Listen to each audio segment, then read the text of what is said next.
ভারতবর্ষের ৭৬তম প্রজাতন্ত্র দিবসে ৭৬ জন সমাজে পিছিয়ে পড়া শিশুর হাতে পুষ্টিকর খাদ্য সামগ্রী উপহার দিলেন সেবার আলো সংগঠন। স্বাধীনতার প্রায় আড়াই বছর পর ১৯৫০ সালের ২৬শে জানুয়ারি ভারতের সংবিধান ও প্রজাতান্ত্রিক দেশ হিসাবে পরিচিতি পায়। তারপর থেকে দীর্ঘ ৭৫টি বছর ভারতবর্ষের কচিকাঁচা থেকে শুরু করে নারী পুরুষ, জাতি, ধর্ম, বর্ণ ভেদাভেদ ভুলে এই দিনটিকে পালন করে থাকেন।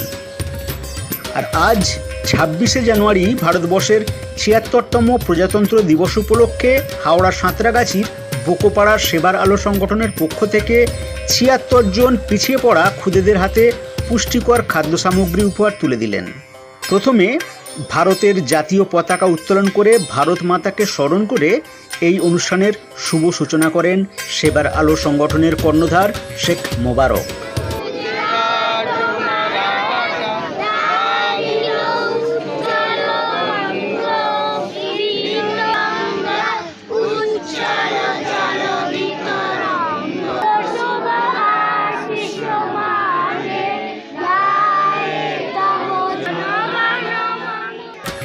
তারপর সকলে মিলে জাতীয় সঙ্গীত করে এবং কচিকাঁচাদের হাতে লজেন্স বিস্কিট দেওয়ার পর নথিভুক্ত ৭৬ জন শিশুর হাতে পুষ্টিকর খাবার তুলে দেন সেবার আলো সংগঠন।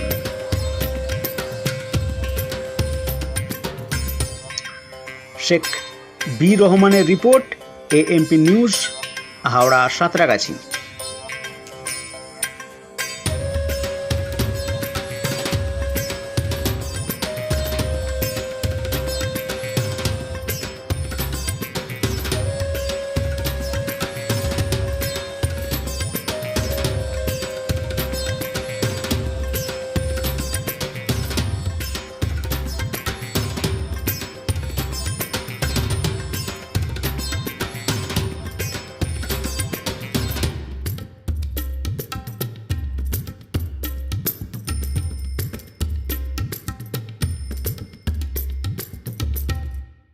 সকলকে জানাই আন্তরিক শুভেচ্ছা ও অভিনন্দন সেবার আলো সংগঠনের পক্ষ থেকে।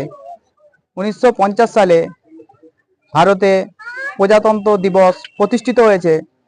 আজ তার ৭৬তম পালন করা হচ্ছে বর্ষ।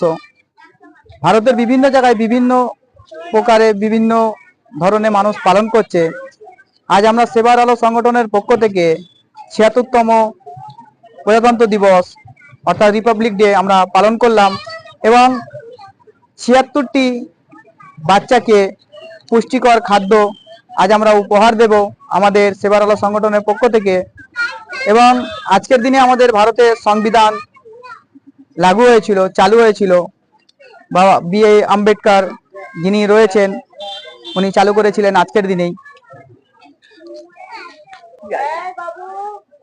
এরপর আগামী চিন্তাভাবনা আমাদের যে সমাজের প্রতিটা হত দরিদ্র অসহায় মানুষের প্রতিনিয়ত পাশে দাঁড়ানো এবং সমাজের যেসব ব্যক্তি অসহায় হয়ে রয়েছে তাদের আমরা সহযোগিতার জন্য পাশে দাঁড়াবো। এবং আমাদের এই মেসেজ যারা পাচ্ছেন আমরা তাদেরকেও আহ্বান করছি যে আপনারা আসুন এবং আমাদের সহযোগিতা করুন। আজকে যে ৭৬তম যে বর্ষণ আমরা পালন করলাম সেবার আলো সংগঠনের পক্ষ থেকে এবং ৭৬টি বাচ্চাকে যে পুষ্টিকর খাদ্য দেওয়া হচ্ছে তার মধ্যে রয়েছে আপেল, কলা, লেবু, বিস্কুট, কেক, চকলেট, এই ধরনের বিভিন্ন খাবার রয়েছে। আমরা তাদেরকে উপহার দেব। আজ আমাদের সেবার আলো সংগঠনের পক্ষ থেকে সমাজমূলক যে কাজগুলো করা হয়, যেমন আমাদের সেবার আলো সংগঠন থেকে ফ্রি ক্যারাটে স্কুল চলে, সেবার আলো সংগঠন থেকে কিন্ডাল গার্ডেন স্কুল চলে, সেবার আলো সংগঠন থেকে অ্যাম্বুলেন্স চলে, আমাদের সেবার আলো সংগঠন থেকে বৃক্ষরোপণও করা হয়, আমাদের সেবার আলো সংগঠন থেকে ব্লাড ক্যাম্পও করা হয় এবং কিছু অসুস্থ ব্যক্তি আছে যারা গ্রামের মধ্যে বা শহরের মধ্যে বা আমাদের বিভিন্ন জায়গায় যে আমাদের সদস্যরা রয়েছে সেখান থেকে আমরা নিয়ে এসে আমরা চিকিৎসা করাই, নার্সিংহোমে চিকিৎসা করাই, এমনকি ফ্রি কস্টে, তার কোনো রকমের একটি টাকাও লাগবে না। আজকে এই মহান দিনে সমাজের প্রতি বার্তা দেব যে আজকের দিনে আমাদের যে সংবিধান লাগু হয়েছিল, মানুষের যে মৌলিক অধিকার আছে, এই প্রতিষ্ঠানের কাজই হচ্ছে যে মানুষের মৌলিক অধিকারকে পাইয়ে দেওয়া। আপনার নাম? আমার নাম এস কে মোবারক, আমি সেবার আলো সংগঠনের প্রতিষ্ঠাতা ও মুখ্য সম্পাদক।